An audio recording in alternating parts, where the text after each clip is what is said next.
In today's video, I'll talk about the benefits of listening before reading when it comes to studying English. Of course, the most important thing is what works best for you. If reading works best for you, then of course you should do that first, because whatever makes you comfortable and gets you to continue studying English, that's going to be the most important thing in the long run.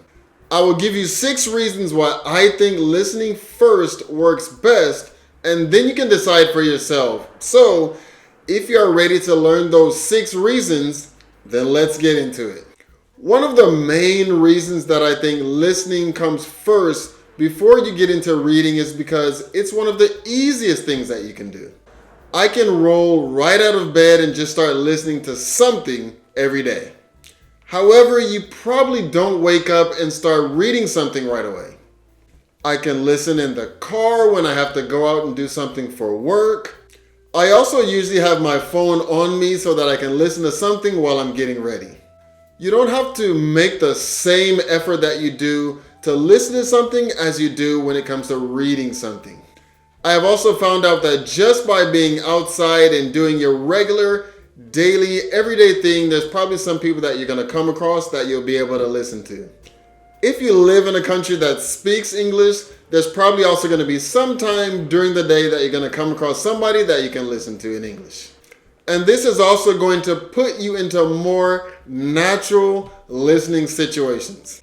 Related to ease is the fact that listening to something is also something that we can do while we're doing something else. Like I said before, I usually have my phone on me at all times. While I'm getting ready in the morning, I usually listen to something while I'm doing the dishes. Also, when I go out to hang laundry in the morning, I'm usually listening to something in my headphones on my phone. And you can do the same thing when you're listening in English. We have an English phrase, kill 2 birds with 1 stone, which is just to say that you can do 2 things at once. If you are going to be doing any activity alone, why not take that same time to get in some listening as well? And even if I'm not free to be able to read something, there's always some time that when I'm doing something else, I can take that same time to listen to something as well. Another reason that it could be good to start listening to something first is because listening starts to build curiosity. If you hear something when you're listening that you don't quite know what it's talking about or you just don't understand, you're probably going to be more interested in finding out what's being said so that you will understand in the future. If you are listening to an interesting story or talk, just the fact that you don't know everything that's happening, I think it's going to lead into different parts of learning as well. For example, if I don't know certain words or phrases, then I will write down those words or phrases so that I can look them up later. I will get valuable reading practice as I look up those words and phrases. Listening is what gets everything started, and then natural curiosity takes over. What does this word mean? I'm not sure what they're saying here, so let me look this word up and then find out. How can I use these new words and phrases in my own conversations? Listening is just a start, but it's not everything. I used to always have the TV on in the background when I first got to Japan while I did other things. When I came across words that I wasn't sure if I understood them or not, or that I thought I understood based on the context of that conversation, I would just look them up. So see if you can start to do this with your English listening, and that's going to lead us into the next step. Listening to something gives you a sense of familiarity. Maybe you will be interested in a topic or not, but until you start listening to it, you won't know for sure. Once you do find something that you like, you'll start to get more and more familiar with it. Familiarity is what causes you to learn. When you get to know people more and you start to learn more about them, you start to feel closer. English learning is no different. The more that you start to listen and learn, it's going to make you feel like you understand it even more. You want to create this atmosphere so that you stay interested and continue to learn more. A big part of learning is anticipation. Anticipation comes from being more familiar with something. By becoming familiar enough, I can start to anticipate what is going to be said based on certain situations. So the more things that I can listen to, the more familiar that I'll become with them. This leads to an English speaking atmosphere, which is going to help you become more comfortable in your own conversations.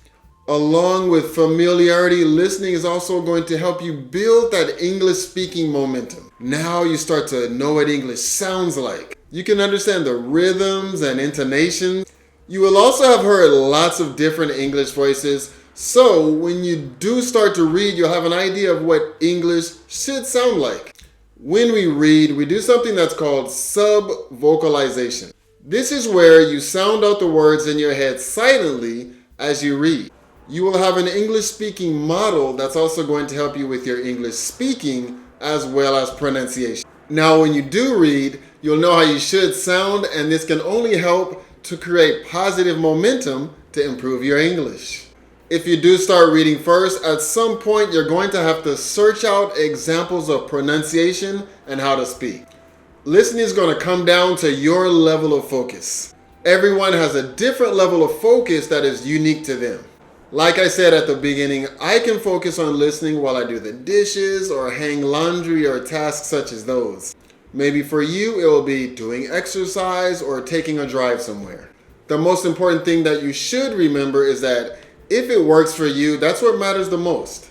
Find activities that are going to help you increase your level of focus so that you can keep more of what you listen to in your head. The more that you listen and retain those things in your head, the better chance you're going to have to recall those words or phrases that you hear in your listening when it comes to your own conversation. What activities are best for you when it comes to English listening are going to be your English level, a topic that really interests you, the audio quality that you're listening to, as well as the voice of the narrator. So find interesting things to listen to, and then you can see what works best for you.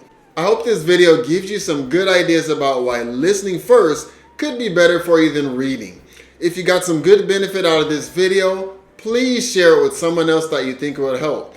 Also, if you are still undecided about which is better for you, listening first or reading, how about check out this video that's popping up right now on the screen. Thank you guys so much for watching. I look forward to seeing you in the next video. See you.